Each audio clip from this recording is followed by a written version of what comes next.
god. 1, 2, 3, go! Right now. Selamat datang, I'm Sonia, DJ by profession and traveller by passion. This time we are off to Yogyakarta. Oh my god! The show is called Travel SSBD, which means travel, same but different. Basically, it's about doing things few travellers do. I got passengers!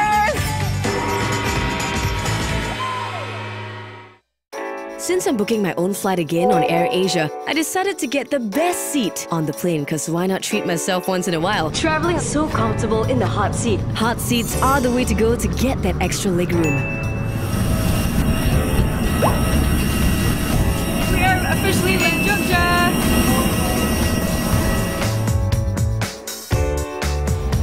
I know you hardly ever see this, right? But I love jumping on my bed when I get into the hotel.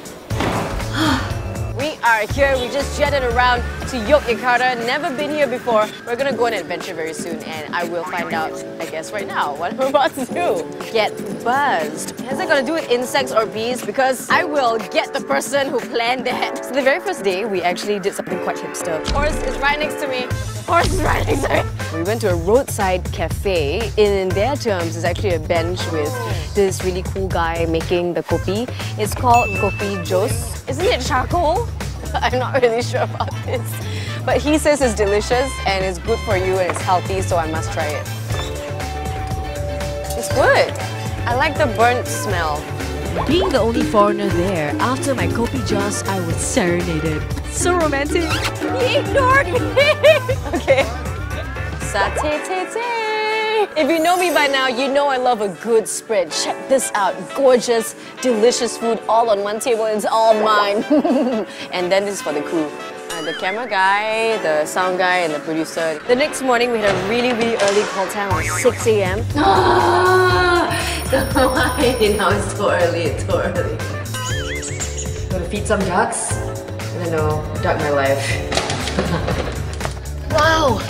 Where are we? It looks pretty abandoned. If you know me well enough, I do not deal well with wilderness at all. We're going to a cave. He calls this the black donut.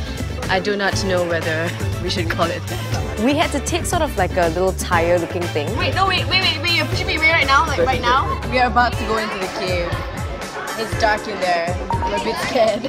And legend has it that if you actually touch one of these crystals, for a lady, you remain forever young and you become 10 times more beautiful. No, I don't want to touch it! We got to an area where you can jump off a cliff.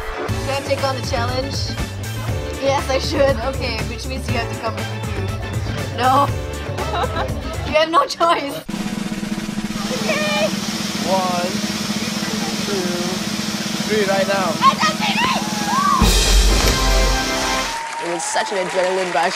I did not need coffee for the rest of the day. It really hurts when the sun don't shine. So when night fell, we actually did something really special that apparently a lot of locals do here in Jogja. It was a bit of a festival night market, you know, Singapore's equivalent of a really huge pasar malam. Oh my god, that is so dangerous. I never knew firecrackers could do this. I am so primitive. The first one was to actually set off some fireworks. It is kind of illegal in Singapore, but it was such an experience. I never thought I could produce something so beautiful in the sky, but I did. Oh my god, there's some more! Oh my god, do you see that? That is beautiful! Did you see? I made fireworks for $2! Can you imagine that? And then I actually walked between these two ginormous trees blindfolded. Again, I seem to be blindfolded a lot during this trip. Am I near the tree? If you make it through the tree in a straight line... I did it! My wish is gonna come true. Thank you, high five, I did it! One last thing was actually driving this little buggy-looking car. Great! Oh my god! I think it's a deconstructed car, but they have pimped it out with so much lights and music and everything. It was really cool. I don't have my driver's license. So y'all are in trouble! I think everyone escaped well and in one piece, so... I got passengers, what? Not bad, huh? Maybe I can pass my driver's license when I go back to Singapore. Wave to the camera, wave! The next morning, I received the usual knock on my door again. It's so early, I can't deal right now. If you must know, it's 3 o'clock in the morning. What is this? Bells. It was a visit to the Borobudur temple from Be My Guest. We took a trek upwards, and by the time we reached the top, we saw the gorgeous sunrise. So what I heard is that if you actually reach into the bell and touch the Buddha, your wishes will come true. I actually tried, it's just that I really can't reach inside. It's such a work of art, the architecture. You never figured out that people at that point in time in history could have built something like that, but it was beautiful. I would not have traded that for the world. Over here, this part of the north side of the temple is actually the Kama Sutra. In the past, that's how they explain like the cycle of life and all that, and that's how you begin. But it seems like modern day people find it a bit offensive. So they actually used all these bricks to cover up the Kama Sutra on the north side. But in my opinion, shouldn't the Kama Sutra be in the south side? So after a really insane morning at the Borobudur temple, we finally got to get some shut-eye in the hotel, and I think I'm ready to grab some food and go for a massage. That's exactly what I'm going to do right now, I guess not. Every time I make plans, a clue comes in. Get driven. Not in a horse, right? Like this is a car. Maybe it's a limousine. Do I have a limousine? We're going on a horse? How is a horse equivalent to a cab? The horse carriage is also called an andong, and apparently back in the day, like 1920s, during that period of time, the royals actually used it. Also seems like a lot of people are moving faster than me. That's all good. I'm not rushing. I love how the drivers have so much patience. He just gets around me. Everyone should learn from the drivers here in Jogja. It was such an experience though. I feel like I should tell all my neighbors about it. So I'm wondering, while we are galloping around the streets of Jogja, where do the horses pee and poop? Where does it go? Because I don't see poop on the streets. I mean, I hope I didn't step on any. So we've seen the sunrise here in Jogja, and all that's left to do before we wrap the trip up is to see the sunset. Check the view out! So we're here at Ratu Boko. It's actually a palace that is now a bit in ruins. Still beautiful though. You can still see the silhouette and the architecture, and if you climb all the way up and find a vantage point, I think that's where you can see the sunset. It's beautiful, look at that! And there were way too many photo opportunities. Given the flight was early tomorrow, I thought I'd check in online with the AirAsia app.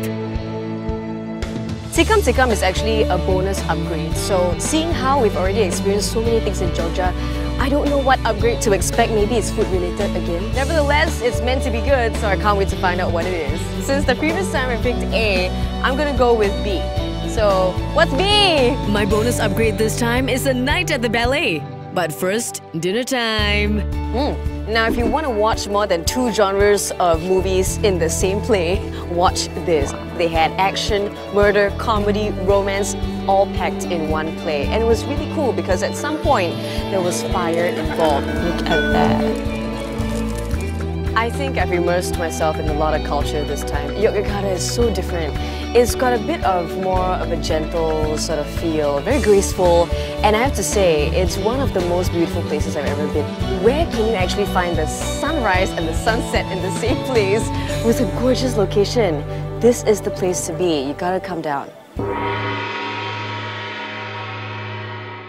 We're off again, this time to Krabi. And I can't wait to find out what I'll be doing there, so bring it on! Brought to you by AirAsia, World's best low-cost airline for 7 years running. Supported by UOB Travel. With special thanks to Be My Guest. And Pop Hotels.